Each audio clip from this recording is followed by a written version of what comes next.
نے یہ سمجھا کہ سورج کھڑا ہوا ہے، کبھی ہم نے سمجھا سورج چلتا ہے زمین کھڑی ہوئی ہے. یہ ہمارے علم کے ادوار تھے، یا یوں کہیے علم کے نہیں جہالت کے ادوار تھے.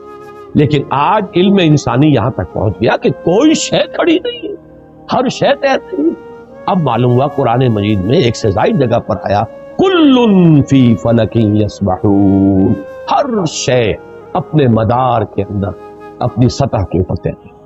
اسی طریقے سے وقت آئے گا کہ جب کہ ہمیں معلوم ہوگا کہ یہ بات تھی جو آج ہمیں معلوم ہوئی، جو قرآن 7 آسمانوں کے حوالے سے بار بار کہتا ہے. تو جہاں سائنس جو ہے وہ ہمیں قرآن مجید سے ٹکراتی بھی محسوس ہو، وہاں ہمارا معاملہ یہ ہوگا کہ ہم قرآن پر ایمان کو محکم رکھیں گے.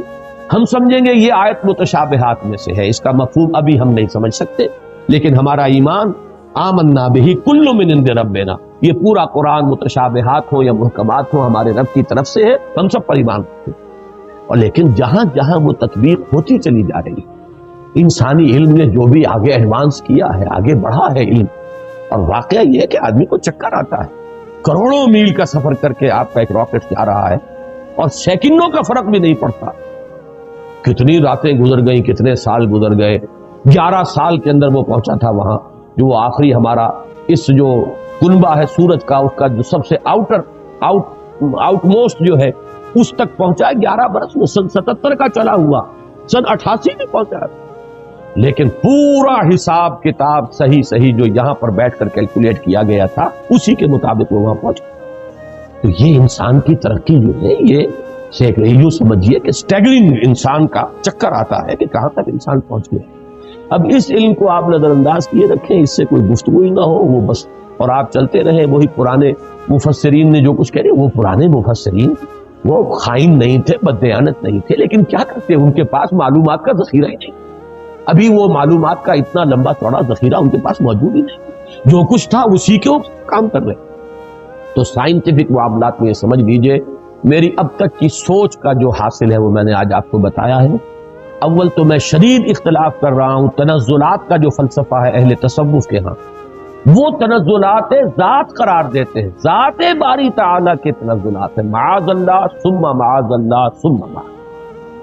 ہاں یہ تنزلات کا سلسلہ جو تنزلات ستہ کہا جاتا ہے، کہیں کچھ اور، لیکن میرے نزدیک یہ تنزلات 3 ہیں، 3 لیولز ہیں اس کے. اور یہ تنزلات جو ہیں در حقیقت اللہ کے اس امر کن سے جو شے وجود میں آئی ہے. اولاً وہ ایک خلق نور تھا، وہ بھی ایک شے ہے، ایک خارجی حقیقت رکھنے والی شے ہے. اس مرحلے پر 2 صاحب شعور، صاحب تشخص ہستیاں پیدا کی گئیں، ارواح انسانیہ اور ملائکہ. اور ان میں جیسا کہ میں نے عرض کیا، قطعاً کوئی چیز توحید کے منافی نہیں ہے اگر یہ بات مانی جائے کہ سب سے پہلے جو پیدا کیا گیا وہ نور محمدی ہے، یعنی روح محمدی. نور محمدی در حقیقت روح محمدی کا نام ہے، اس لیے کہ روح جو ہے نوری الاصل ہے. وہ جو اقبال نے کہا ہے ایک نقطہ نوری، یہ جو ہے خاک کے اندر پنہا، غافل تو نرا صاحب ادراک نہیں ہے ذوق تجلی بھی اسی خاک میں پنہا، غافل تو نرا صاحب ادراک نہیں ہے. تو یہ جو ہمارا شعور ہے، میں در حقیقت اس روح کی بنیاد پر ہے، اور وہ روح جو ہے نوری الاصل، میری بھی آپ کی بھی. اگرچہ وہ نور محمد الرسول اللہ صلی اللہ علیہ وسلم کی روح کا جو معاملہ ہے، ہم ویسے اگر کہیں گے تو کہاں ہم اور کہاں وہ، زمین و آسمان کا فرق ہے. ہمارا وہ نور جو ہے ہمارے نفس کی ظلمانیت کے اندر گم ہو گیا، اور وہاں وہ جو نور ہے وہ اپنے نفس کے اوپر ایسے غالب ہے کہ حضور نے جیسے کہ فرمایا کہ شیطان تو میرے ساتھ بھی ہے لیکن میں نے اسے مسلمان بنا لیا، جبکہ ہمارا شیطان ہم پر حاوی ہے. ہمارا وہ ٹمٹماتا ہوا چراغ جو ہے کبھی کبھی اس کی ہمیں کوئی رمق جو ہے وہ کبھی محسوس ہوتی ہے. یہ بڑا پیارا جملہ ہے ابن سینا کا، بڑا پیارا جملہ ہے. ظاہر بات ہے فلسفی تھے اور ان کی بہت سی باتوں سے ہمیں اختلاف ہے، لیکن یہ کہ بہت سی باتیں ان کی بڑی بلند بھی ہیں.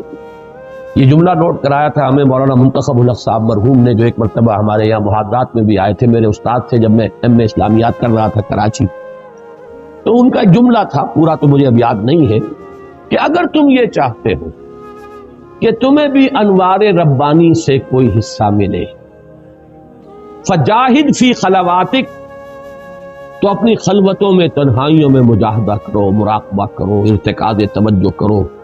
فلعل شعشعۃ تلمع لک، ہو سکتا ہے کبھی کوئی ایک کرن چمک اٹھے، کبھی اللہ تعالیٰ کی تجلی کا کوئی ایک ہمیں بھی حصہ مل جائے، بڑی ریاضت ہے۔ اور وہاں محمد الرسول اللہ صلی اللہ علیہ وسلم کی روح جو ہے وہ ہر وقت متجلی ہے انوار الہیہ کے ساتھ، یہ دوسری بات ہے۔ لیکن اپنی اصل کے اعتبار سے تمام انسان کی ارواح جو ہے نوری الاصل ہے، اسی نور سے پیدا ہوئی ہیں، لیکن سب سے پہلے نور محمدی یا روح محمدی صلی اللہ علیہ وسلم کو پیدا کیا، ساتھ ہی ملائکہ ہے۔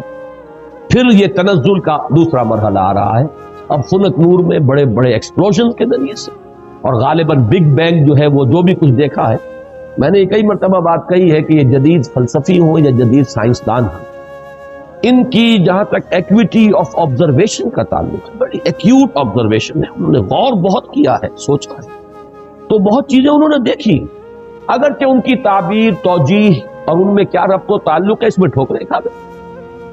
فرائیڈ کی عظمت کا میں قائل ہوں کہ اس نے انسانی شخصیت کے 3 لیول معین کر لیا، آبزرو کیا ہے کہ انسان کے اندر 3 لیولز ہیں، ایک سب سے نیچے ہے اڈ اور لیبیڈو، اس کے حیوانی تقاضے، اس سے اوپر ہے اس کا سیلف، خودی، اس سے اوپر ایگو اسے کہتا ہے، اور اس کے اوپر ہے سپر ایگو۔ 3 لیول، میں سمجھتا ہوں یہی 3 لیول ہیں جو ہمیں ہمارا دین بتاتا ہے، نفس، قلب اور روح۔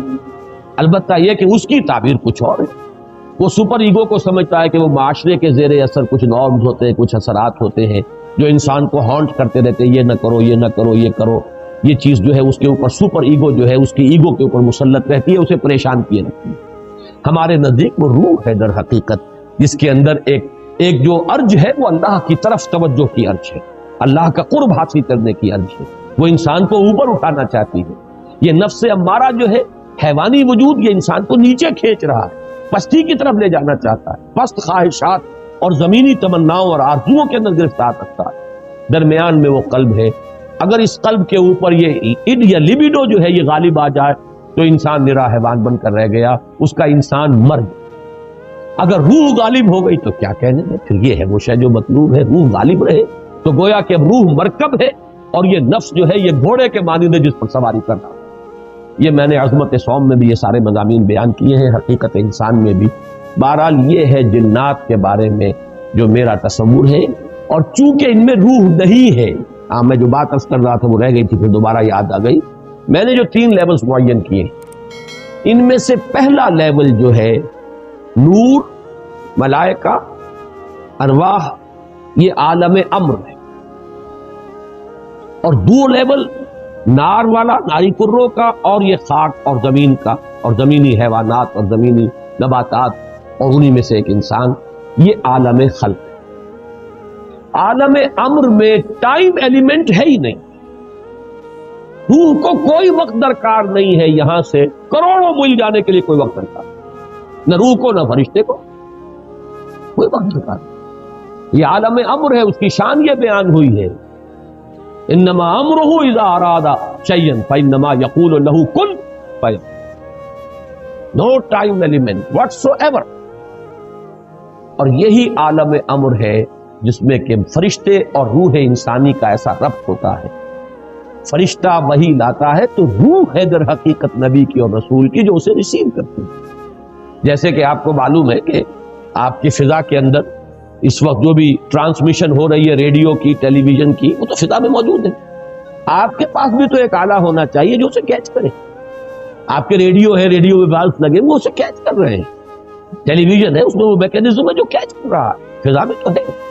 تو 2 چیزیں ملتی ہیں، تو ملائکہ کی طرف سے لائے جانے والے پیغامات، ان کو کیچ کرنے والا انسان میں جو حصہ ہے وہ روح ہے، وہ یہ انسان کے یہ جسمانی وجود نہیں ہے، یہ آنکھیں نہیں ہے، یہ کان نہیں ہے، بلکہ براہ راست قلب جو مسکن ہے روح کا، وہ ہے محبت وحی۔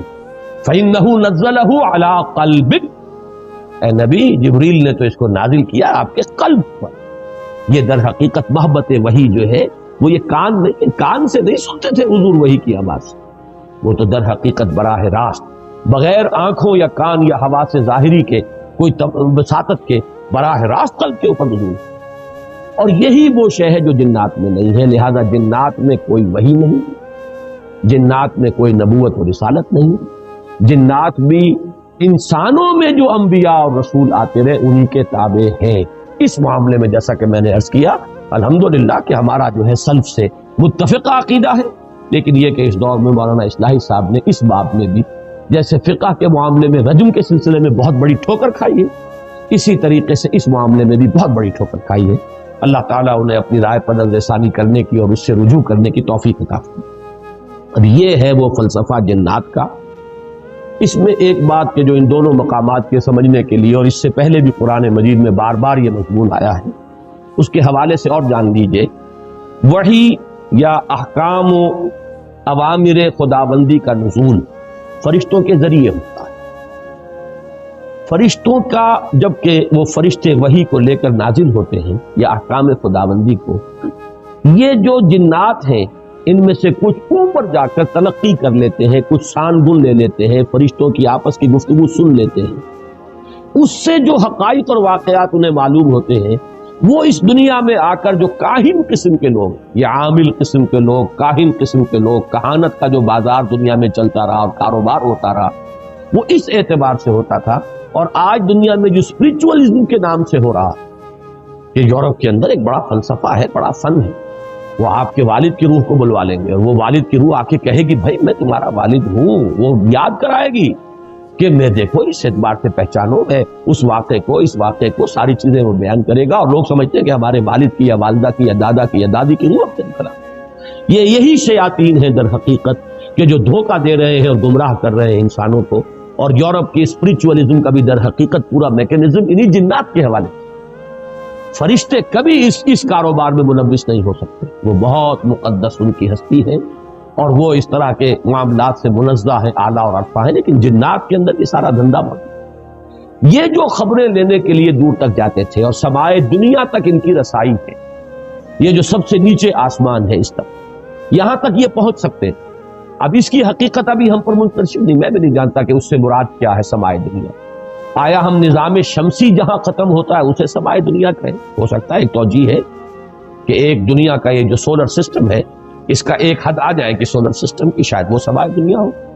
پھر یہ بے شمار سولر سسٹم جس ایک وہ جو سٹار میں نے کہا ایک ستارے کے گرد جو چکر لگا رہے، ہو سکتا ہے کہ اس کی جو وسعت ہے وہ دوسرا سما ہو، گیلیکسی جو ہے وہ تیسرا سما ہو، اس سے اوپر جو ہے کوئی اور وسعت، واللہ اعلم، اس میں کوئی توجیہ میں اس وقت نہیں کر سکتا، صرف ایک امکان پیش نظر ہے کہ شاید یہ سولر سسٹم کی جو حدیں ہیں وہ ممکن ہے کہ وہ سمائے دنیا ہو اور وہاں تک ان جنات کی رسائی ہو جائے، اور وہاں سے یہ خبریں لاتے ہیں، اس میں جھوٹی سچی اپنی طرف سے ملاتے ہیں، کچھ نہ کچھ پیش گوئیاں جو ہے وہ صحیح ہو جاتی ہے، کاہن نے کہا یہ ہوگا اور وہ ہو جاتا ہے، اس سے ان کا دھندا چلتا ہے، کاروبار چلتا ہے، اسی سے وہ لوگوں کو گمراہ کرتے ہیں۔ لیکن یہ بات اہم ہے قرآن کو سمجھنے کے لیے، اس کا بہت اہم تھیم ہے۔ جب بھی کبھی اللہ کسی نبی یا رسول کو مبعوث فرماتا تھا، کہہ رہا ہوں ہے نہیں، اس لیے کہ سلسلہ بند ہو چکا، میں ہمیشہ اب محتاط ہوتا ہوں کہ اس میں ہے کا لفظ استعمال نہ کیا جائے، اس لیے کہ وہ دروازہ بند ہو چکا۔ جب بھی اللہ کسی نبی یا رسول کو مبعوث فرماتا تھا اور فرشتے وہی لے کر نازل ہوتے تھے، اس زمانے میں آسمانوں پر زبردست پہرے بٹھا دیے جاتے تھے سمائے دنیا، کہ کوئی جنات اس کی شان گن نہ لے جائیں۔ اب آپ اس کا اندازہ کیجئے، اگر کہیں وہ لے اڑے وہاں سے اور آ کر اپنے کسی کاہن کو بتا دیں کہ اب محمد پر یہ وحی آنے والی ہے صلی اللہ علیہ وسلم، تو نتیجہ کیا نکلے گا؟ وہ پہلے سے بتائے گا کہ دیکھنا کل یہ بیان کریں گے محمد کی یہ وحی مجھ پر نازل ہوئی ہے، تو سارا کا سارا معاملہ چوپ ہو جائے، پھر یہ کہ حضور صلی اللہ علیہ وسلم یا اس نبی یا رسول کی جو حیثیت ہے وہ ختم ہو جاتی ہے۔ لہذا نزول وحی کے دور میں بہت سخت پہرے بٹھائے جاتے تھے کہ یہ جنات جو ہے کہیں سے سان گن نہ لے لیں، بلکہ یہ کہ شہاب ثاقب مارے جاتے تھے ان پر اگر یہ قریب آتے تھے۔ یہ ہے جو قرآن مجید میں بہت جگہوں پر یہ فنومینن جو ہے اس کا ذکر ہے، اور اس سورہ مبارکہ میں بھی اس کا ذکر جو ہے بڑی تفصیل کے ساتھ آئے۔ اس وقت جو ہے پہرے بٹھا دیے جاتے تھے، اور یہاں تک اس سورہ مبارکہ کے آخر میں تو آیا ہے کہ اللہ تعالیٰ جب بھی کسی رسول کو بھیجتا ہے تو اللہ تعالیٰ اس کے لیے پہرے بھیجتا ہے۔ یہ آخری آیت میں آپ کو سنا رہا ہوں، اس کی آخری آیات کے قریب ہے، الا من ارتضى من رسول فانه يسلك من بين يديه ومن خلفه رصدا۔ جب بھی کبھی وہ نبوت کا پیغام یا رسالت کا پیغام یا وحی اللہ تعالیٰ بھیجتا ہے تو اس کے آگے اس کے پیچھے پہرا لگاتا ہے، پہرے دار بھیجتا ہے کہ اس کے اندر سے کوئی لے نہ اڑے یا اس میں کوئی اور چیز شامل نہ کروا دے۔ شیاطین جو ہیں اور اس سے جو ہے اس وحی کی جو سینکٹیٹی ہے وہ مجروح ہے. تو یہ بھی ذکر جو ہے اس سورہ مبارکہ میں موجود ہے. اب جیسا کہ میں نے عرض کیا تھا یہ باتیں تو ہوئی تمہیدی اور کافی طوالت ان کی آج ہو گئی ہے، لیکن یہ کہ اب ہم اس کا ترجمہ بھی کر لیتے ہیں. لیکن ترجمے سے پہلے میں عرض کر دوں، روایات میں دو واقعات ہمیں ملتے ہیں کہ جن میں ذکر ہے کہ حضور صلی اللہ علیہ وسلم کے علم کے بغیر کچھ جن آپ کو قرآن پڑھتے ہوئے سن گئے، قرآن سنا آپ کی زبان سے. ایک تو روایت وہ ہے جو حضرت عبداللہ ابن عباس سے ہے رضی اللہ تعالی عنہما. یہ روایت بخاری میں بھی ہے، مسلم میں بھی ہے، ترمذی میں بھی ہے. ظاہر بات ہے بخاری مسلم میں ہے تو کسی اور کا ذکر کرنے کی ضرورت نہیں. حضرت ابن عباس رضی اللہ تعالی عنہ سے یہ منقول ہے. وہ فرماتے ہیں حضرت ابن عباس رضی اللہ تعالی عنہما، اس لیے کہ حضرت عباس بھی صحابی ہیں اور ابن عباس بھی صحابی ہیں. وہ فرماتے ہیں کہ حضور صلی اللہ علیہ وسلم کچھ صحابہ کے ساتھ عکاظ کا میلہ جو ہوتا تھا، بازار لگتا تھا، وہاں تشریف لے جا رہے تھے. راستے میں وادی نخلہ پر آپ کا پڑا ہوا، رات آپ نے وہاں بسر کی. فجر کی نماز آپ پڑھا رہے تھے اپنے ساتھیوں کو اور اس میں آپ نے قرآن مجید کی تلاوت کی تو وہاں سے جنوں کا گزر ہوا، انہوں نے پورے اطمینان کے ساتھ وہاں قرآن سنا. ایک واقعہ تو یہ ہے، اور یہ جہاں تک تعلق ہے اس کے یعنی ثقہ ہونے کا اس روایت کا، تو ظاہر بات ہے کہ یہ صحیحین کی روایت ہے، اس کے بارے میں شک جو ہے وہ کی گنجائش نہیں ہے.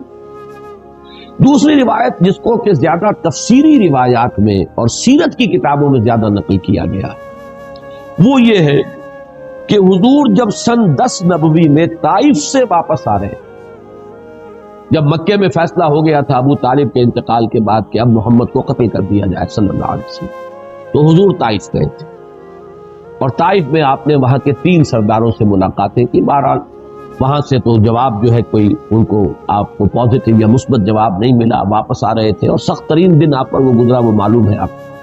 شدید ترین مشقت اور مصیبت آپ جھیل کر واپس آ رہے تھے. تو واپسی پر اسی وادی نخلا میں قیام ہوا. یہ وادی نخلا طائف اور مکے کے تقریباً درمیان میں ایک وادی ہے. آج کل جو لوگ وہاں جاتے ہیں تو ان کے علم میں ہے کہ 2 راستے ہیں، طریق السیل ہے اور ایک طریق الجبل ہے. ایک پہاڑی راستہ بنا ہے، اب جو نئی سڑک بنی ہے اس میں بڑے ایچ پیچ ہیں، بہت سے اس کے اندر موڑ ہے، جیسے پہاڑ کا ہوتا ہے اچانک وہ چڑھائی چڑھتی ہے تو پہاڑی سڑک ہے، جیسے مری آپ جا رہے ہیں اچھی سڑک ہے. اور حضور اسی راستے سے گئے تھے طائف جاتے ہیں، اس لیے کہ وہ دشوار گزار راستہ تھا اور آپ کیونکہ خفیہ جا رہے تھے، آپ کو اندیشہ تھا کہ اہل مکہ کو اگر معلوم ہو گیا تو پیچھا بھی کریں گے اور شاید قدر پہنچائیں. لہذا حضور حضرت زید ابن حارثہ رضی اللہ تعالیٰ عنہ کے ساتھ تھے، صرف 2 اور کوئی ساتھ. اور وہ پہاڑی راستہ آپ نے اختیار کیا تھا جو نہایت دشوار تھا. وہ آج بھی آپ جائیں اس طریقے جبل سے تو اندازہ ہوگا کہ جب یہ سڑک نہیں تھی تو یہ راستہ کتنا دشوار تھا. دوسرا راستہ طریق السیل کہلاتا.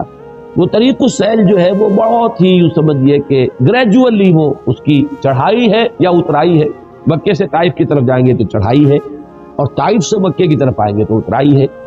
اور یہ وہ راستہ ہے جہاں پتہ ہی نہیں چلتا کہ آپ نے کوئی چڑھائی چڑھی ہے، اس قدر وہ گریجول اس کی جو ہے وہ چڑھائی یا اترائی ہے کہ پتہ ہی نہیں چلتا.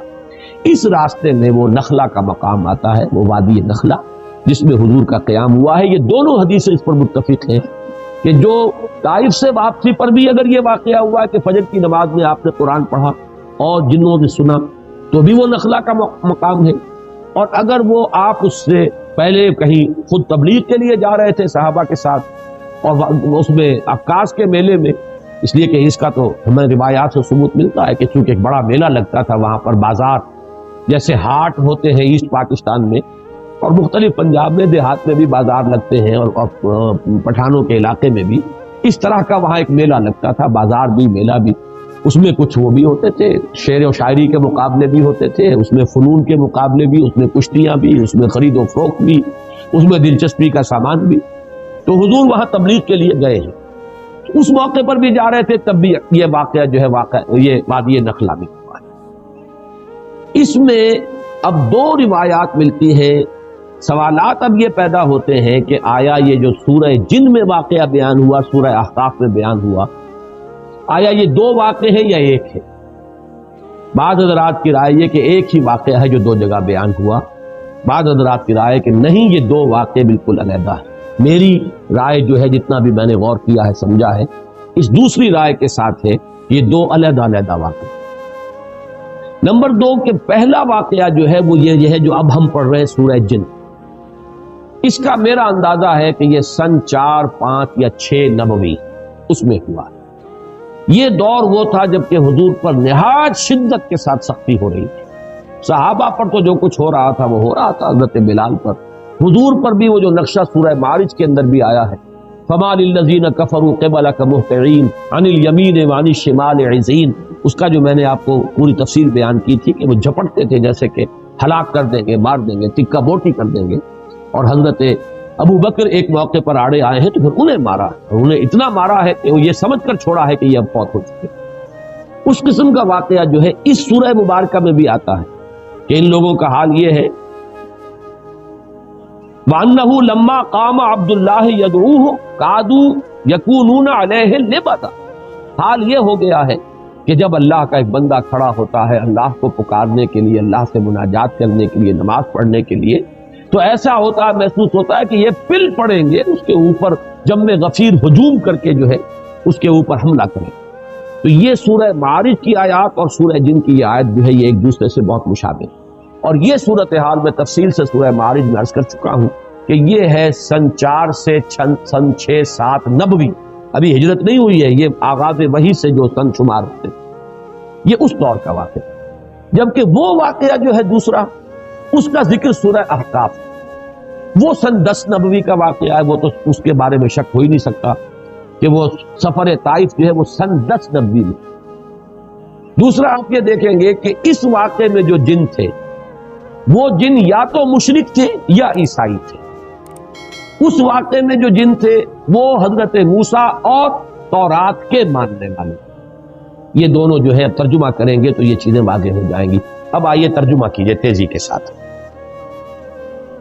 قل اوحی الی, اے نبی کہہ دیجئے کہ میری جانب وحی کی گئی ہے انہ استمع نفر من الجن, کہ سنا توجہ کے ساتھ جنوں کی ایک جماعت نے, فقالو تو انہوں نے کہا. اب یہ صرف تذکرہ اتنا کیا واقعے کا, اب ساری گفتگو ان کی نقل ہے. انہوں نے قرآن سنا, اب جا کر اپنے جن اپنے قوم کے لوگوں سے جو کہا اب وہ تقریر ساری ان کی. یہ بھی ہو سکتا ہے کہ یہ ایک ہی مسلسل تقریر ہو, یہ بھی ہو سکتا ہے کہ مختلف مواقع پر انہوں نے جو باتیں کہی ہو ان میں سے جو چیدہ نمائندہ جملے ہیں ان کو یہاں پر جمع کر دیا. بلکہ یہ دوسری بات مجھے اسلوب سے زیادہ مقاربت رکھنے والی اور اس سے زیادہ قریب معلوم ہوتی ہے. فقالوا انا سمعنا قرانا عجبا, تو انہوں نے کہا کہ ہم نے سنا ایک قرآن بہت عجیب, اور عجیب سے مراد ہے بہت دل کو لبھانے والا, بہت عمدہ, بہت پسندیدہ. یہدی الی الرشد, وہ رہنمائی کرتا ہے اس شے کی طرف کہ جو کامیابی اور فوز اور فلاح کی طرف لے جانے والی. فآمنا بہ, تو ہم تو اس پر ایمان لے آئے, ہم نے اس کی تصدیق کی. ولن نشرک بربنا احدا, اور ہم ہرگز اب شریک نہیں کریں گے اپنے رب کے ساتھ کسی بھی شے کو, کسی بھی ہستی کو. معلوم ہوا کہ یہ شرک مشرک تھے پہلے, اور مشرک دو ہی طرح کے تھے, یا مشرک وہ یا مشرکین وہ عیسائی تھے جنہوں نے حضرت مسیح کو خدا کا بیٹا. یہ بھی آگے آ جائے. اس کی شرح کر رہے ہیں کہ اب ہم شرک نہیں کریں گے, ہم تائب ہو گئے ہیں. وَأَنَّهُ تَعَالَى جَدُّ رَبِّنَا, اور ہمیں تو یہ بات معلوم ہوئی, ہم پر یہ حقیقت منکشف ہو گئی کہ ہمارے رب کی شان تو بہت بلند ہے, بہت اعلیٰ ہے, بہت اچھا ہے. مَتَّخَذَ صَاحِبَةً وَلَا وَلَدًا, اس نے نہ کسی کو اپنی جورو بنایا نہ کسی کو بیٹا بنایا. وَأَنَّهُ كَانَ يَقُولُ سَفِيهُنَا عَلَى اللَّهِ شَطَطًا, اور ہمارا بے وقوف یا ہمارے بے وقوف جو کچھ اللہ کی طرف منسوب کر رہے تھے وہ تو بڑی غلط بات, بڑی گستاخی کی بات, بڑی ہی گمراہ کن باتیں تھیں جو وہ کہہ رہے تھے. وَأَنَّا ظَنَنَّا, اور ہم یہ سمجھتے رہے, اس گمان میں رہے, اس حسن ظن میں مبتلا رہے, لَن تَقُولَ الْإِنسُ وَالْجِنُّ عَلَى اللَّهِ كَذِبًا, کہ جن اور انسان اللہ کی طرف تو کوئی غلط جھوٹ منسوب نہیں کریں گے. ایسی کون ایسا شامت کا مارا ہوگا جو اللہ تعالیٰ کی طرف غلط بات منسوب کرے. لیکن ہمیں معلوم ہوا کہ ہمارے یہ لوگ, ہمارے یہ لیڈر کہہ لیں جو بھی کہیں, ہمیں بہت غلط پٹیاں پڑھاتے رہے. ہم اس گمان میں رہے انا ظننا ان لن تقول الانس والجن علی اللہ کذبا، اللہ کی طرف غلط بات جانی، وانه کان رجال من الانس یعوذون برجال من الجن، اور یہ کہ انسانوں کے بہت سے مرد پناہ طلب کیا کرتے تھے جنوں میں سے بہت سے مردوں کی، جنوں میں سے بہت سے افراد کی، تو اس سے ان کی سرکشی میں اور اضافہ ہو گیا۔ یہ میں بعد میں تفصیل سے کروں گا، بلکہ یہاں تھوڑی سی وضاحت ہو ہی جائے کیونکہ جنات کے بارے میں بیان کر چکا ہوں۔ عرب میں ایک رواج یہ تھا کہ وہ یہ سمجھتے تھے کہ ہر وادی کا ایک جن ہوتا ہے جو اس کا مالک ہوتا ہے، رب ہوتا ہے، رب کے اصل معنی مالک کے، لہذا جب بھی کبھی ان کا قافلہ کہیں رات کو قیام کرتا تھا کسی وادی میں تو پکار کر کہتے تھے کہ ہم اس وادی کے رب یا اس وادی کے جن کی پناہ میں آتے ہیں، ہم اس کی پناہ طلب۔ یہ ان کا عقیدہ تھا کہ پھر کوئی شے گردن نہیں پہنچاتی، اور اس اعتبار سے کہا جا رہا ہے کہ یہ انسان جو ہے اشرف المخلوقات ہو کر، مسجود ملائک ہو کر، یہ جنوں کی پناہ طلب کیا کرتے تھے، اس سے ان کی سرکشی میں اور گمراہی میں اور اضافہ ہو گیا۔ وَأَنَّهُمْ ظَنُّوا كَمَا ظَنَنْتُمْ، اور انہوں نے بھی یہی گمان کیا تھا جیسے کہ تم نے گمان کیا، أَن لَّن يَبْعَثَ اللَّهُ أَحَدًا، کہ اللہ کسی کو نہیں اٹھائے گا۔ اس کے دو معنی ہیں، وہ بعد میں تفصیل سے کر دوں گا، یعنی بعث بعد الموت، کوئی موت اور کوئی بعث بعد الموت نہیں ہے، موت کے بعد جی اٹھنا نہیں ہے، یا نہیں بھیجے گا، نہیں اٹھائے گا اللہ کسی نبی یا رسول کو۔ أَن لَّن يَبْعَثَ اللَّهُ أَحَدًا وَأَنَّا لَمَسْنَا السَّمَاءَ فَوَجَدْنَاهَا مُلِئَتْ حَرَسًا شَدِيدًا وَشُهُبًا، اور ہم نے آسمان کو ٹٹولا تھا، یہ وہی جو خبریں لینے کے لیے جایا کرتے تھے، تو ہم نے آسمان کو ٹٹولا تھا، سانگل لینے کی کوشش کی تھی، تو ہم نے پایا تھا اسے کہ اسے بھر دیا گیا۔ مُلِئَتْ، ملیان کہتے ہیں کوئی شے جو بالکل بھری ہوئی، تو مُلِئَتْ حَرَسًا کہ پہروں سے، پہرے داروں سے بھر دی گئی ہے، شدیداً، بڑا شدید پہرا لگا دیا گیا ہے، وشہبا، اور یہ جو شہاب ثاقب ہے ان کا بڑا سٹاک جمع کر لیا گیا، میزائل کھڑے ہوئے وہاں پہ کہ اب اگر کوئی جائے گا تو پھر اس کا پیچھا جو ہے وہ میزائل کرے گا، وہ شہاب ثاقب۔ وَأَنَّا كُنَّا نَقْعُدُ مِنْهَا مَقَاعِدَ لِلسَّمْعِ، اور ہم تو بیٹھا کرتے تھے وہاں اپنے مورچوں میں سننے کے لیے، مقعد کہتے ہیں بیٹھنے کی جگہ۔ یہ سورہ آل عمران میں یہ لفظ آیا ہے، اِسْتُبَوِّئُ الْمُؤْمِنِينَ مَقَاعِدَ لِلْقِتَالِ، اے نبی وَإِذْ غَدَوْتَ مِنْ أَهْلِكَ، جب آپ اپنے گھر سے نکلے تھے صبح کے وقت، اہل ایمان کو مورچوں میں بٹھا رہے تھے، مورچہ بند کر رہے تھے، تو ان کی بھی کوئی جگہ ایسی تھی جہاں یہ طاق میں بیٹھتے تھے، اور وہ وہاں پر بیٹھ کر پھر وہ ملائکہ کی باتیں سنتے تھے، اور اس سے جو چیزیں ملتی تھی آ کر وہ ان اپنے جو ان کے کلائنٹس تھے یہاں انسانوں میں سے جو کاہن وغیرہ، ان کے وہ کانوں میں پھونکے مارتے تھے، اس سے ان کا دھندا چلتا تھا۔ تو ہم بیٹھا کرتے تھے اس آسمان میں، اپنے مورچوں میں، اپنی جگہوں پر، کمین گاہوں میں، کمین گاہ کا لفظ زیادہ مناسب ہوگا مورچے سے، اپنی کمین گاہوں میں ہم بیٹھا کرتے تھے۔ فَمَن يَسْتَمِعِ الْآنَ يَجِدْ لَهُ شِهَابًا رَصَدًا، تو جو کوئی اب سننے کی کوشش کرے گا وہ اپنی گھات میں پائے گا ایک شہاب، رصد کہتے ہیں گھات میں ہونا کسی کا، ان ربک لبالمرصاد، تیرا رب جو ہے گھات میں ہے، وہ پکڑ اس کی طرف سے گرفت آیا چاہتی، تو وہ دیکھے گا شہاب ثاقب کے گویا کہ وہ تیار ہے بالکل اس کا پیچھا کرنے کے لیے۔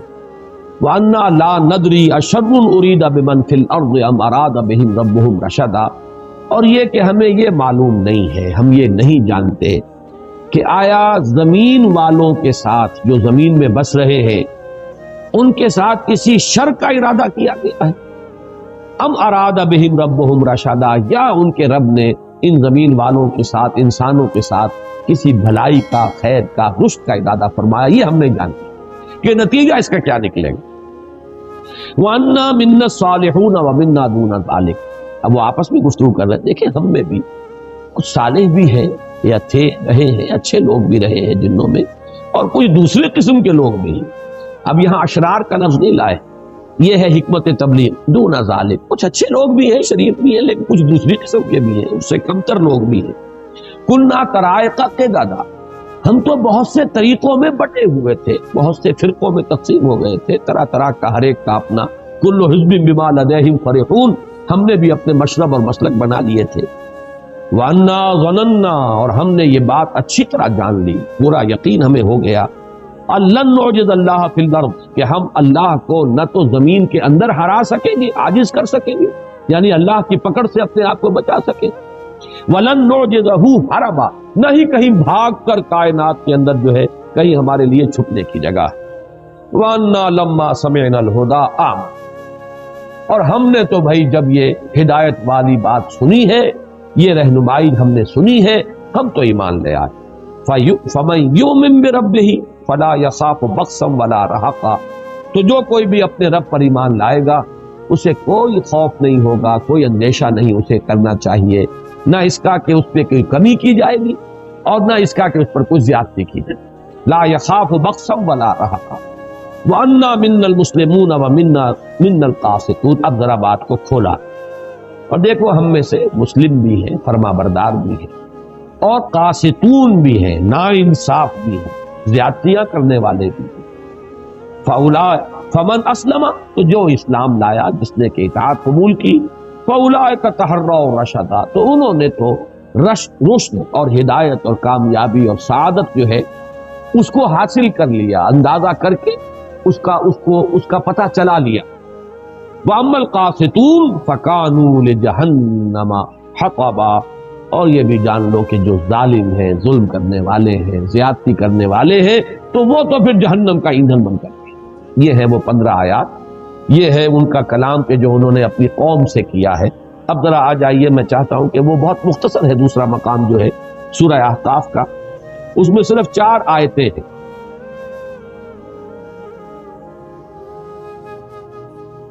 وَإِذْ صَرَفْنَا إِلَيْكَ نَفَرًا مِنَ الْجِنِّ، اور اے نبی یاد کیجئے جب کہ ہم نے آپ کی طرف رخ پھیر دیا جنوں کی ایک جماعت. یہاں بھی لفظ نفر آیا، اس کی وضاحت میں بعد میں کروں گا.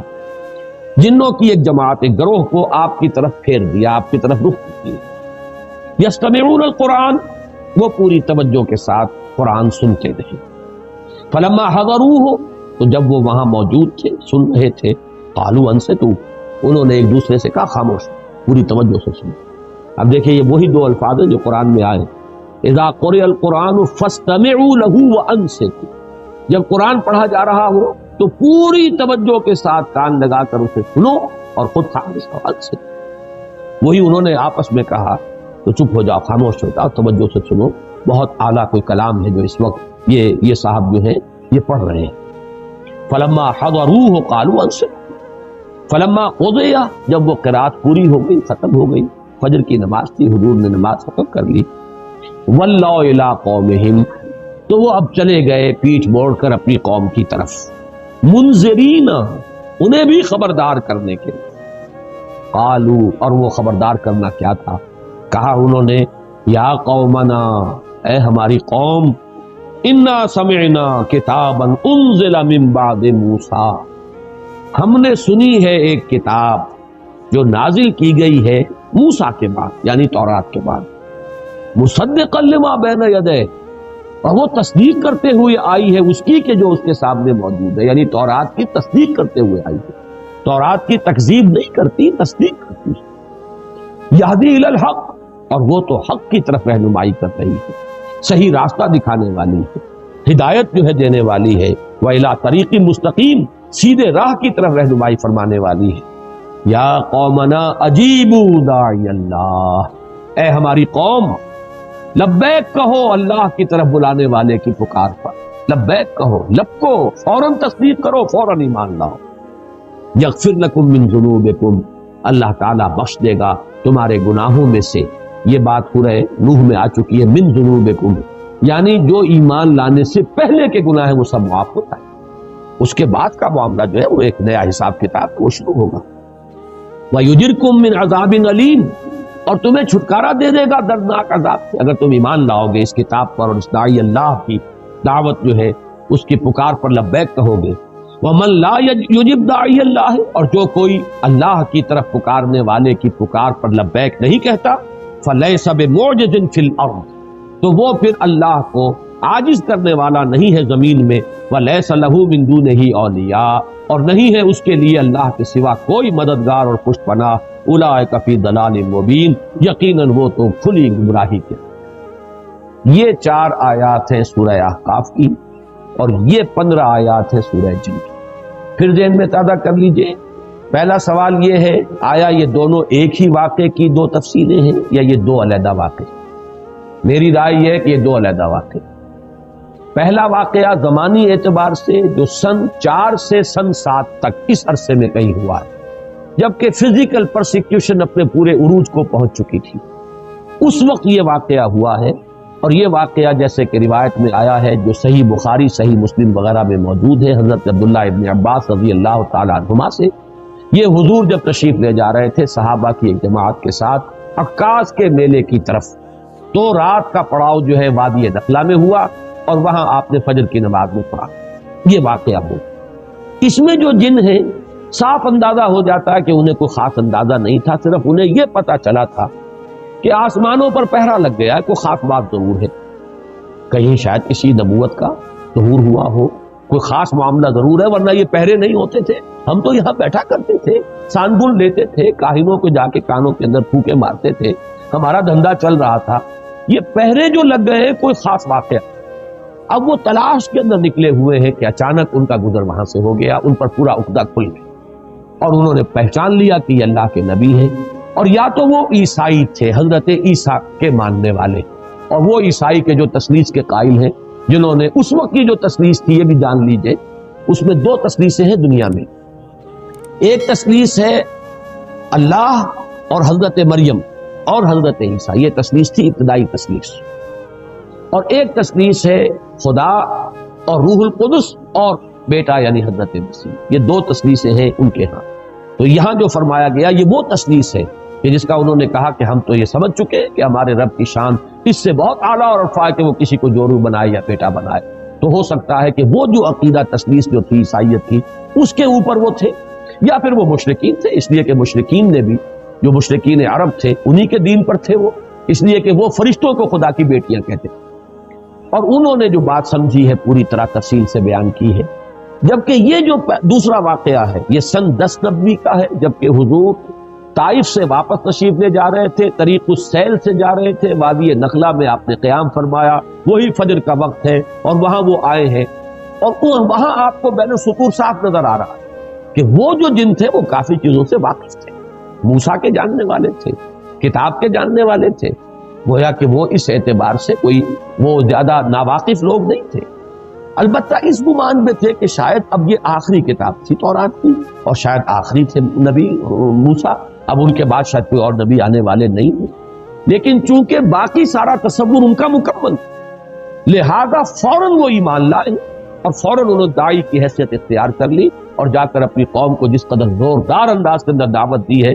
واقعہ یہ کہ انسانوں میں تو اس کی مثال اگر ملے گی تو ابو بکر صدیق کے سوا شاید کسی کی مثال نہ ملے، کہ ایک مرتبہ کلام پاک سنا ہے حضور صلی اللہ علیہ وسلم سے، ایک مرتبہ، اور داعی کی حیثیت اختیار کر لی، اپنی قوم کے سامنے جا کر کھڑے ہو گئے ہیں کہ یا قومنا اجیبوا داعی اللہ، اے ہماری قوم کے لوگوں لبو لبیک کہو اس اللہ کی طرف پکارنے والے کی پکار پر، قبول کرو اس کو، تصدیق کرو اس کی، ایمان لاؤ اس پر۔ تو یہ جو معاملہ ہے یہ تو واقعتاً وہ صدیقین کے زمرے کے وہ یہ جو ہے جنات ہیں، اور یہ بات اچھی طرح معلوم ہو گئی ان سے بھی کہ وہ اپنے کسی نبی کا ذکر نہیں کر رہے، اپنے ہاں کی کسی کتاب کا ذکر نہیں کر رہے، ورنہ تو اس کا ذکر کرتے کہ ہمارے ہاں جو کتاب ہے یا ہمارے ہاں جو نبی آئے ہیں یہ بھی وہی باتیں کر رہے ہیں کہ جو ہمارے ہاں کے نبیوں نے اور رسولوں نے کی ہیں، قطعاً نہیں۔ نام لے رہے ہیں تو حضرت موسیٰ کا، اگر ذکر کر رہے ہیں تو تورات کا، تو معلوم ہی ہوا کہ کوئی سلسلہ نبوت و رسالت جنات میں نہیں ہے، بلکہ رسالت اور نبوت کے اعتبار سے جنات بھی انسانوں ہی کے تابع ہیں، جو بھی رسول بھیجے گئے انسانوں میں اور نبی مبعوث کیے گئے ان کے مخاطب ہیں انس بھی اور جن بھی، اور یہ بات جو ہے بڑی تفصیل سے میں آپ کو بتا چکا ہوں۔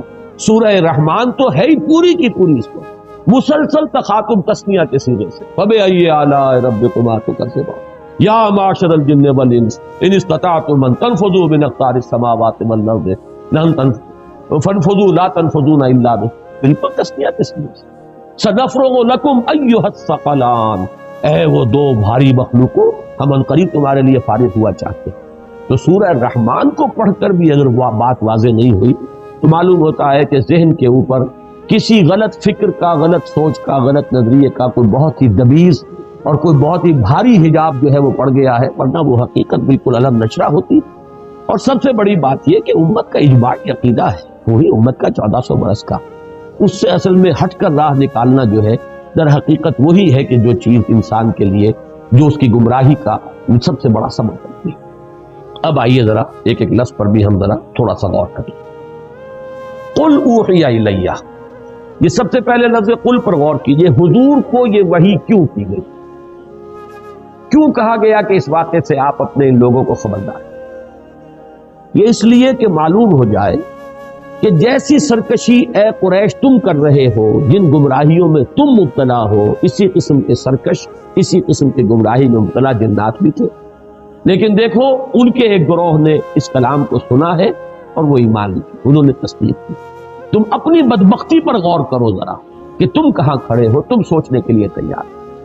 میں جب آج سوچ رہا تھا اس پر، مجھے سورہ انعام کی آیت نمبر 89 کی طرف میرا ذہن منتقل ہوا، فَإِن يَكْفُرْ بِهَا هَؤُلَاءِ فَقَدْ وَكَّلْنَا بِهَا قَوْمًا لَيْسُوا بِهَا بِكَافِرِينَ، اگر یہ لوگ ناقدری کر رہے ہیں اس قرآن کی، اس وحی کی، یہ حکمت جو انہیں سنائی جا رہی ہے قرآن کے ذریعے سے، اگر یہ قریش جو ہیں ان کی ناقدری کر رہے ہیں تو اے نبی آپ پریشان نہ ہو، ہم نے اور قوموں کو تیار کیا ہوا ہے اس کام کے لیے کہ وہ اس کی ناقدری نہیں کریں، وہ اس کی قدردانی کریں گے، اس کو حرز جان بنائیں گے، آگے بڑھ کر چومیں گے اس کو اور اس کو قبول کریں گے، لہذا گھبرائیے نہیں۔ ان یکفر بها هؤلاء فقد وکلنا بها قوما لیسوا بها بکافرین، اپنے قومیں ایسی ہیں جو فوراً تصدیق کرے گی۔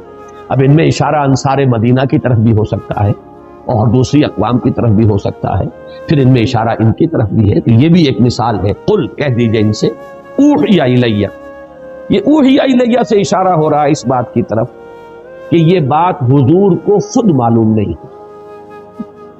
یہ بات ذرا کھلے گی بعض حضرات کو، لیکن بات سمجھ لیجئے جو قرآن سے ہمیں قرآن کو فالو کرنا ہے، اوحی وہی کی گئی۔ جب آپ نخلا میں قرآن پڑھ رہے تھے آپ کو معلوم نہیں ہے، اگر ہوتا تو آپ اسی وقت اپنے صحابہ کو بتا دیں، پھر کسی وحی کی ضرورت نہیں۔ اس لیے اللہ تعالیٰ اپنے بندے کو چاہے رسول ہو، چاہے نبی ہو، چاہے ولی ہو، کوئی بھی ہو، جتنا علم دیتا ہے بس وہی علم اس کا ہے، جو علم نہیں دیتا وہ علم اس کو حاصل نہیں۔ کل کا کل عطائی علم ہے، ذاتی علم کسی کا نہیں ہے ذرہ پر، اور یہ وہ شے ہے جس کو بریلوی مکتب فکر کے بھی محققین مانتے ہیں۔ میں نے یہ حقیقت و اقسام شرک میں تفصیل سے بحث کی۔ ان کے جو صاحب علم ہیں، ایک تو ہے عام واعظ، نعت گوئی کرتے کرتے وہ کہیں مؤذن تھے اور نعت گو ہوئے، اس کے بعد وہ خطیب بھی ہو گئے اور وہ بلکہ خطیبوں کے سردار ہو گئے۔ وہ جو بے پرکی ہانکتے ہیں، جیسے شیعہ ذاکر ہانکتے ہیں، ہر سال نئے ڈرامے جو ہے تصنیف ہوتے ہیں کربلا کے واقعات کے، اور نئے ڈائیلاگز جو ہے سنائے جاتے ہیں، ان کی بات چھوڑ دیجیے۔ جو ان میں اہل تحقیق ہیں ان سے میں نے جب رابطہ قائم کیا، مثلاً ایک ساہیوال جو اب کہلاتا ہے، منموری تھا اس زمانے پہ، وہاں کے بہت بڑے عالم ہیں، بریلوی مکتب فکر کے زعماء میں سے ہیں، میں ان سے پاس گیا، میں نے کہا مسئلہ کیا علم غیب کا؟ تو صاحب کہا، کتابیں نکال کے دکھائی دے کہ ہم 3 باتیں مانتے ہیں حضور کے علم کے بارے میں۔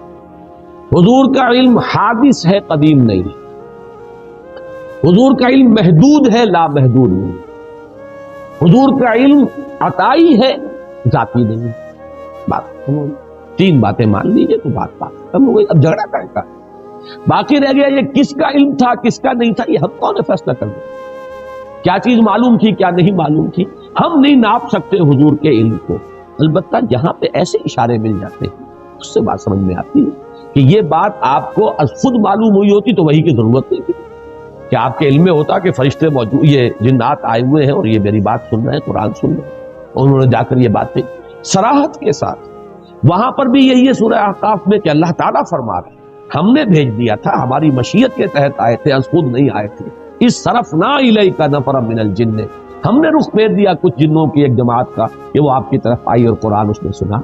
یہاں بھی فرمایا قل اوحی الی، کہہ دیجئے مجھ پر وحی کی گئی ہے، انہ استمع نفر من الجن، کہ جنوں کی ایک جماعت نے توجہ سے سنا۔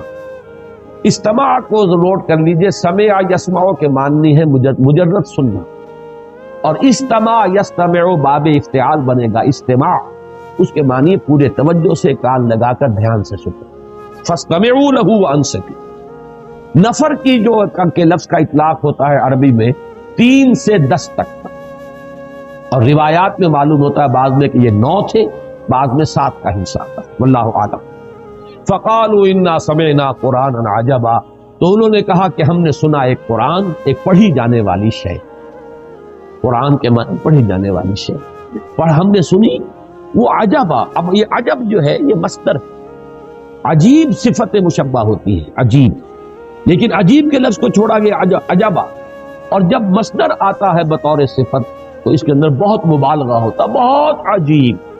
لیکن عجیب کی میں نے کئی مرتبہ وضاحت کی ہے کہ عجیب اردو میں ہم کہتے ہیں کسی شے کو جو ان یوزول ہو، غیر معمولی سی، عام حالت سے علیحدہ۔ عربی میں عجیب کے معنی ہے نہایت دل کو لبھانے والی، دل کو پسند آنے والی۔ جو آیا ہے قرآن مجید میں سورہ احزاب میں کہ حضور کو ایک موقع پر حکم دیا گیا کہ اب آپ مزید کوئی نکاح نہیں کرتے۔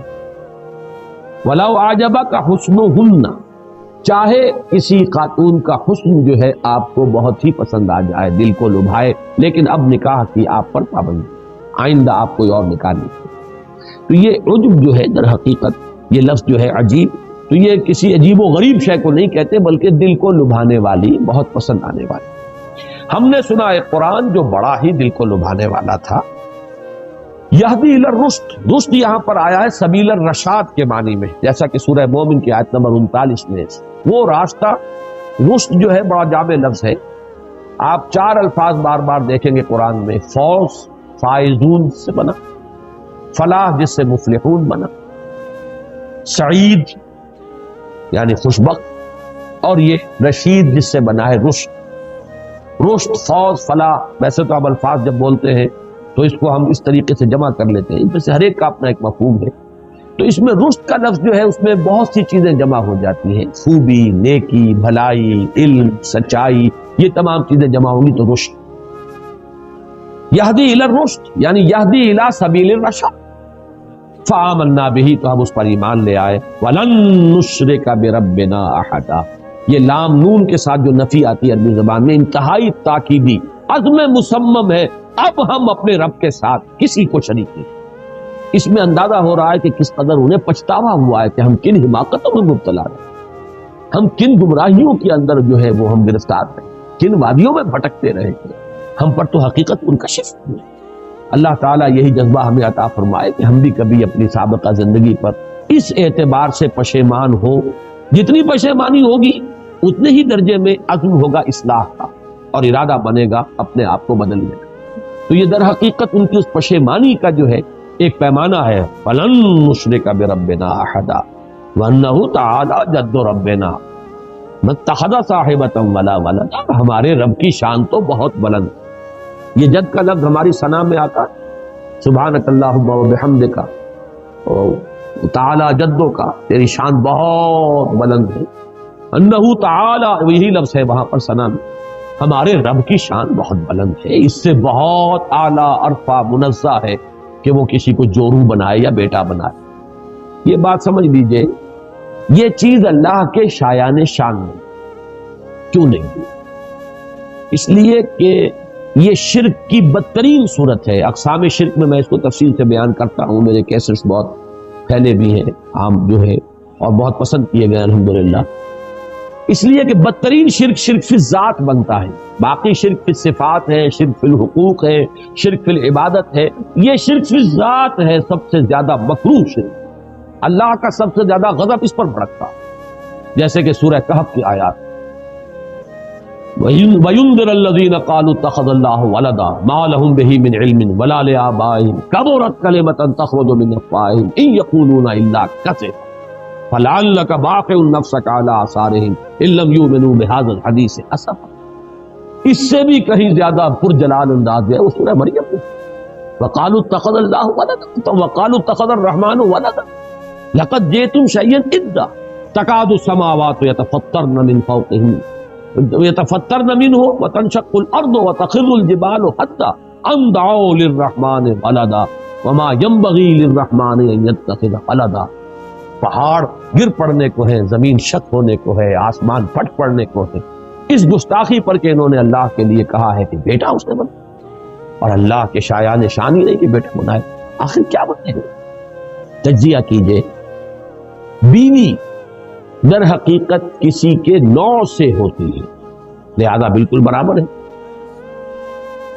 انسانوں میں نوع ایک ہے، مرد اور عورت نوع تو ایک ہے، جن سے دو ہیں، لیکن باقی تو ہر اعتبار سے بعضکم من بعض، نوع تو ایک ہی ہے، جس کو آپ کہتے ہیں بایولوجی میں سپیشیز تو ایک ہے، سیکسز دو ہیں نا، تو ایک نوع ہوا، گویا کہ اگر کوئی جورو ہے کسی کی تو اسی کی نوع سے ہے۔ اور بیٹا ظاہر بات ہے کہ وہ تو در حقیقت وہ بھی اسی کی نوع میں سے ہے۔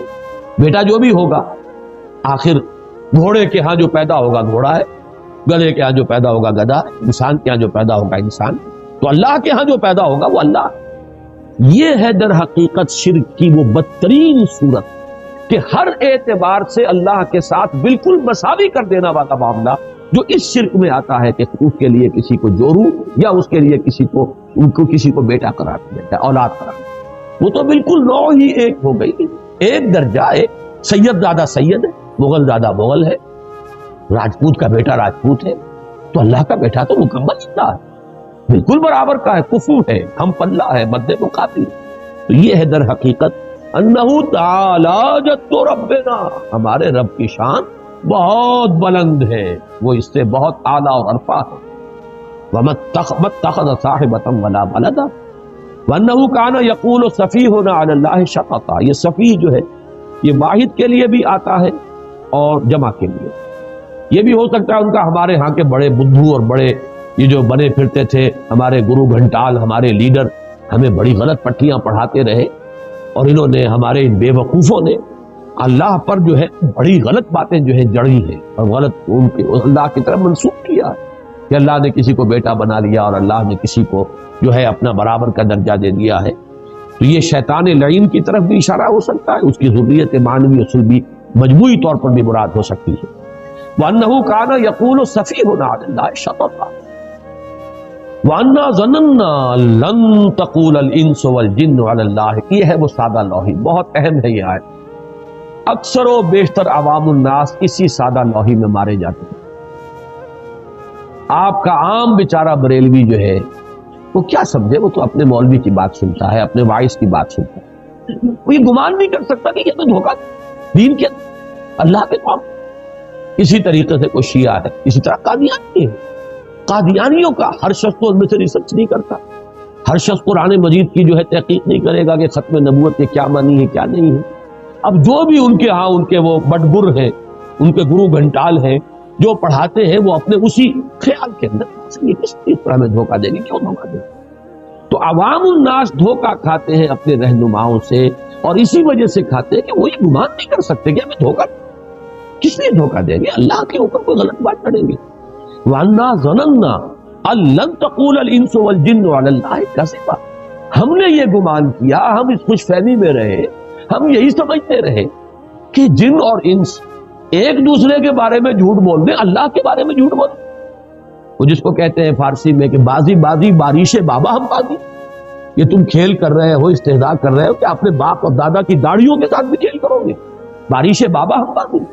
تو یہ جھوٹ جو ہے تراشنا اور جھوٹ جڑ دینا چاہیے اللہ پر جھوٹ، ہم نے یہ سمجھا کہ انسان ایسی حرکت تو نہیں کریں گے، یہ جنات ایسی حماقتیں تو نہیں کریں گے۔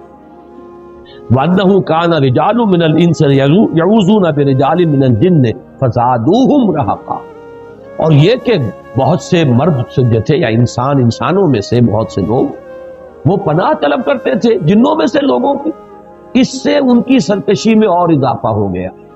اب یہاں امکان ہے کہ یہ زادوہم رہقا، زادو کے اندر ایک ضمیر ہے فاعلی، انہوں نے اضافہ کر دیا، ہم ضمیر مفعولی ہے ان کے لیے یا ان میں، لیکن یہ کہ اضافہ کرنے والا کون ہے، کن میں اضافہ ہوا ہے، اس میں دونوں رائے ہو سکتی ہیں۔ یعنی جنوں نے ان انسانوں کو اور گمراہ کیا، پھر اور غلط راستے پر ڈالا۔ اچھا تم اشرف المخلوقات ہو کر اور تم ہماری پناہ طلب کر رہے ہو تو ہم تمہیں ایسی وادیوں میں لے جا کے بھٹکائیں گے کہ تم جہنم کا ایندھن ہی بن کرتا ہو۔ اور ایک یہ بھی ہو سکتا ہے کہ انسانوں کے اس طرز عمل نے ان شیاطین جن کے اندر جو نشہ ہے اور چڑھا دیا، یہ ہماری پناہ طلب کر رہے ہیں تو گویا کہ ان میں سرکشی، اپنا غرور، تکبر، تمرد، شیطنت، سرکشی جو ہے وہ اور بڑھ گئی۔ تو یہ دو طرفہ ہے، زادوہم رہقا، یہ گویا کہ جس کو انگریزی میں کہتے ہیں وشس سرکل، کہ یہ ایک دوسرے کی گمراہی کے اندر اضافہ کر رہے ہیں، اور یہ دونوں کیا چونکہ اس میں یہ احتمال موجود ہے تو یہ بہت ہی ذو معنیین کہیے، اور دونوں معنی جو ہے اس کی اپنی جگہ پر صحیح ہے اور درست۔ وَأَنَّهُمْ ظَنُّوا كَمَا ظَنَنْتُمْ أَن لَّن يَبْعَثَ اللَّهُ أَحَدًا، اور یہ کہ انہوں نے بھی یہی گمان کیا تھا، انسانوں نے بھی، جیسے کہ تم لوگ گمان کیے بیٹھے ہو کہ اللہ کسی کو نہیں اٹھائے گا، ہرگز نہیں اٹھائے گا کسی کو۔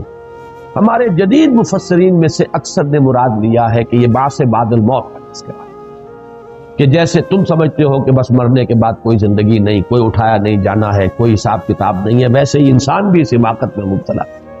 لیکن یہ کتاب نازل ہوئی ہے، اللہ نے اپنے ایک بندے کے اوپر ہدایت اتار دی ہے، اور اب یہ حقیقت منکشف ہو گئی ہے کہ ہمیں تو اٹھایا جائے گا، حساب کتاب ہوگا، جواب طلبی ہوگی، جزا و سزا ہوگی۔ دوسری رائے یہ ہے کہ لن یبعث اللہ احد سے مراد ہے بعثت رسول، کہ وہ بھی اس گمان میں تھے جیسے کہ تم اس گمان میں ہو کہ اب کوئی اور رسول آنے والا نہیں۔ میرے نزدیک یہ دوسرا مضمون ہے یہاں پر، اور یہ اللہ کا شکر ہے کہ مولانا شبیر احمد عثمانی رحمۃ اللہ علیہ نے اس کو زیادہ اہمیت دی۔ میں اپنی رائے کے ساتھ جہاں بھی کہیں کسی ایسی شخصیت کی رائے جو ہے اس کو پا لیتا ہوں تو پھر اطمینان ہو جاتا ہے کہ متفق گردید رائے بو علی با رائے من، تو ایک اطمینان اور اعتماد ہوتا ہے۔ میرے نزدیک یہاں پر مراد بعث بعد الموت نہیں ہے، بلکہ رسولوں کا اٹھایا ہے۔ اس کی وجہ کیا ہے تو سمجھ لیجیے اچھی طرح۔ در حقیقت تار نبوت و رسالت، تار کا لفظ استعمال، یہ تو ایک ایسی ہے ثم ارسلنا رسلنا تترا، یہ تترا کا لفظ جس سے لفظ متواتر بنا، پھر ہم نے پے بپے اپنے رسول بھیجے، تو رسولوں کا تار ٹوٹا ہی نہیں۔ البتہ حضرت مسیح اور حضور کے مابین 600 برس کا فاصلہ، اس کو فترت اولا کہتے ہیں۔ یہ پہلی مرتبہ یہ اتنا بڑا وقفہ آیا ہے نبوت اور رسالت کے سلسلے میں حضرت مسیح علیہ السلام اور حضور کے مابین کے وقفے کو۔ اسی لیے قرآن مجید کی ایک آیت میں، یہ سورہ مائدہ کی آیت ہے 19ویں، وہاں پہ الفاظ ہیں یا اہل الکتاب قد جاءکم رسولنا یبین لکم علی فترۃ من الرسل ان تقولوا ما جاءنا بشیر ولا نذیر فقد جاءکم بشیر ونذیر واللہ علی کل شیء قدیر۔ تو یہ فترت وحی کا دور تھا، 600 برس بیت گئے تھے، تو ایک گمان کرنے کی گنجائش تھی کہ شاید سلسلہ ختم ہو چکا، اب شاید کوئی کتاب آنے والی نہیں، اب شاید کوئی رسول آنے والے نہیں۔ اور جن لوگوں نے حضرت مسیح تک بھی جن کی رسائی نہ ہوئی ہو اور صرف حضرت موسیٰ ہی کو جانتے ہو، وہ تو سمجھیے کہ بہت طویل عرصہ بیت چکا۔ اس اعتبار سے گمان پیدا ہوا کہ شاید بس نبوت و رسالت کا سلسلہ منقطع ہو چکا ہے، اب اللہ کسی کو نہیں اٹھائے گا۔ میرے نزدیک یہ اس آیت کا مفہوم جو ہے یہ زیادہ قرین قیاس ہے، اور مولانا شبیر احمد عثمانی۔ اگر آپ کو ہماری ویڈیو اچھی لگی ہو تو ہمارے چینل کو سبسکرائب ضرور کریں۔ ڈاکٹر اسرار احمد رحمۃ اللہ علیہ کی وفات کے لیے سورہ فاتحہ پڑھ کر کامنٹ میں آمین لکھیں۔ شکریہ۔